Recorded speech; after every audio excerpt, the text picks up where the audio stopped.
Hello, this is Kurt Peterson again, and now for the first week of class, I'm going to have another short video here that talks about the larger historical context of what's going on, primarily in the Western and transatlantic world, that will help make sense out of the readings that we do this week and discuss next week in class about colonial American religion and settlement in North America. There's a series of words and terms that you may have gotten out of your Western civilization classes in high school or college.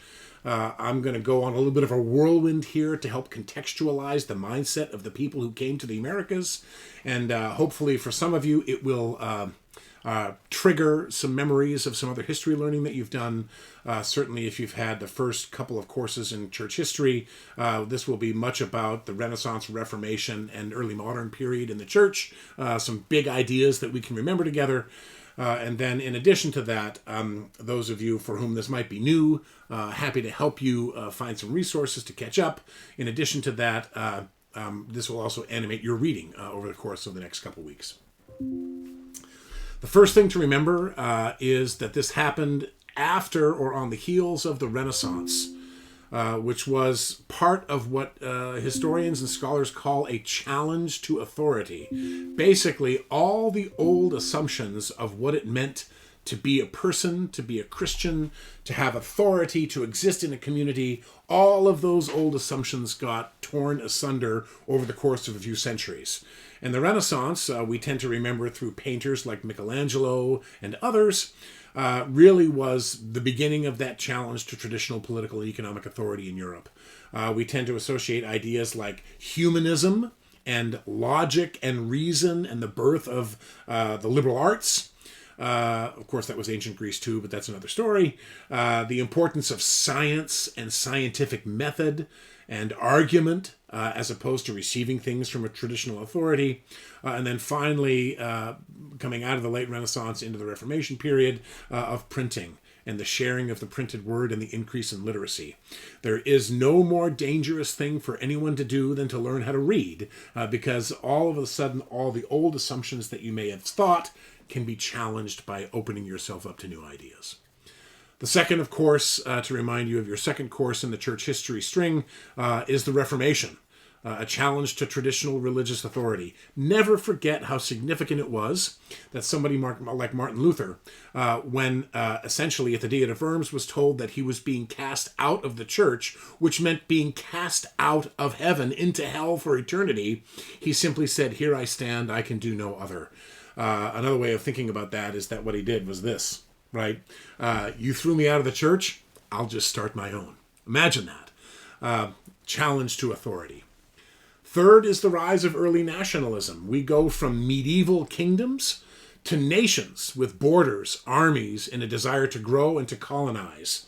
Remember that North America was the battleground, a competition among England, France, Spain, the Netherlands, and even before that, early on, outside of the mercantilist framework, Denmark and Sweden, all kinds of European nations coming to try to get control of the land so that they could extract natural resources and create markets for the glory of their home country. So nationalism, the rise of early nation states that began to think differently about the world and the importance of conquering new land to grow their own kingdoms and their own nations.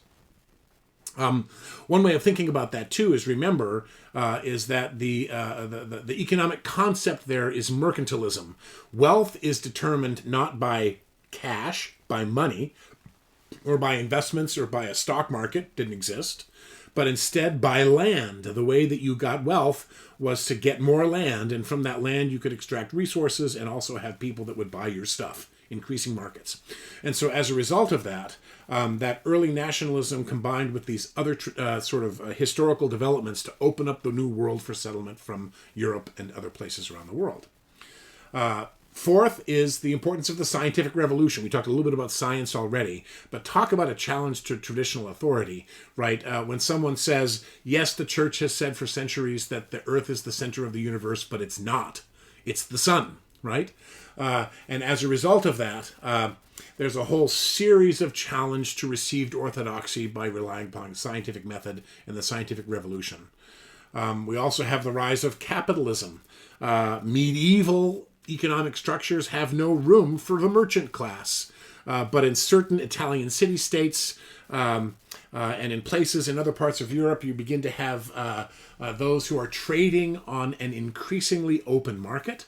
And a whole new group of people, in Germany they called them Bürgermeisters, right, which was a whole new way of thinking about international economy, and began to open up for economic opportunity and competition. Increasingly, not overnight, it took centuries, but suddenly someone could change their stars. Someone born a peasant could jump on a ship, join the conquistadors, get a land grant in the New World, and begin to amass wealth for themselves and their family. It was a new series of opportunities. And then finally, I just want to mention the voyages of discovery. Those voyages of discovery, again, were the search for markets by those who, in their mind, had an understanding of a unified church and state, who saw conversion as essential to national identity and economic success. Remember, in terms of a framing device, the concept we have of anthropology, right, where cultures are to be understood and studied and valued on their own terms and from their own perspective with respect and understanding. Nobody thought that way in this particular period, right? There was a hierarchy of cultures. One was determined to be better or worse than the other, and then usually you were doing someone a favor by bringing them superior culture, and oftentimes what that meant was religion, right? So for the most part, especially in Spanish Latin America, the conquistadors came with forced religious conversion and violence if people refused. The French actually had a different approach in the New World, but we'll talk about that also a little bit later. So let me just think about where I want to stop this conversation. I guess what I'll do is I'll stop that conversation here on that sort of broader historical context, and then either in class or next week, we'll talk a little bit about the sort of broader context of both Spanish and French colonization of the New World, and how that related to English colonization.